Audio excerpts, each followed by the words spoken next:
കോഴിക്കോട് നാദാപുരത്ത് വീടിന് നേരെ സ്ഫോടക വസ്തു എറിഞ്ഞു. നാടൻ ബോംബെന്നാണ് സൂചന. കണ്ടോത്ത് അഹമ്മദിന്റെ വീടിന് നേരെയാണ് സ്ഫോടക വസ്തു എറിഞ്ഞത്. സംഭവത്തിൽ പോലീസ് വിശദാന്വേഷണം തുടങ്ങിയിട്ടുണ്ട്. തേലക്കാട് സ്വദേശി കണ്ടോത്ത് അഹമ്മദിന്റെ വീടിന് നേരെ ഇന്നലെ രാത്രി 11 മണിക്കാണ് ആക്രമണമുണ്ടായത്.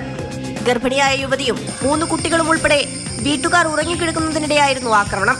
വീടിന്റെ ചുമരിന് നേരെ എറിഞ്ഞ സ്ഫോടക വസ്തു ഉഗ്രശബ്ദത്തോടെ പൊട്ടിത്തെറിക്കുകയായിരുന്നു. ശബ്ദം കേട്ട് വീട്ടിലുള്ളവർ ഞെട്ടിയുണർന്നു. ജനവാതിലിന്റെ നേരെ ചോട്ടിൽ എറിഞ്ഞത്. അപ്പോൾ ആൾക്കാർക്ക് പരിക്കില്ലെങ്കിലും കൂടിയിട്ട് എൻ്റെ മകളും ഗർഭിണിയായ മകളും 3 കുട്ടികളും ഉണ്ടായിരുന്നു. അപ്പോൾ വിഷയം എന്തെന്നാന്ന് നമുക്ക് അറിഞ്ഞുകൂടാ. ടൗണിൽ നിന്ന് ഒരു ഫോർച്യൂണർ വണ്ടിയും 4 ആളുകളും കസ്റ്റഡിയിൽ എടുത്തിട്ടുണ്ട്. നാദാപുരം സ്റ്റേഷനിൽ നിന്ന് പോലീസ് വന്ന് ഞാൻ വടകരയാണുള്ളത്. വടകര നാദാപുരം സ്റ്റേഷനിലേക്ക് വിളിച്ച് ഇവിടെ പോലീസ് എത്തി. ഇവിടെ വന്ന് എല്ലാം നോക്കി പോലീസ് പോയിന്. ഈ ആൾക്കാരെ ചേൽക്കാട് നിന്ന് പിടിച്ച് വണ്ടി കസ്റ്റഡിയിലെടുത്തിട്ടുണ്ട്. വീട്ടുകാർ വിവരമറിയിച്ചതിനെ തുടർന്ന് നാദാപുരം പോലീസ് ഉടൻ സ്ഥലത്തെത്തി. പോലീസ് നടത്തിയ പരിശോധനയിൽ ആക്രമി സംഘം ഉപയോഗിച്ചത് നാടൻ ബോംബാണെന്ന് സൂചന ലഭിച്ചു.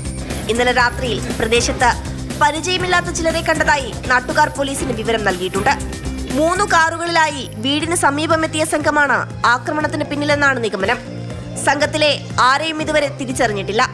അഹമ്മദിന്റെ മകൻ വിദേശത്ത് ബിസിനസ് നടത്തുകയാണ്.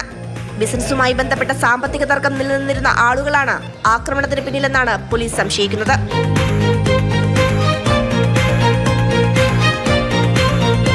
മാതൃഭൂമി ന്യൂസ് കോഴിക്കോട്.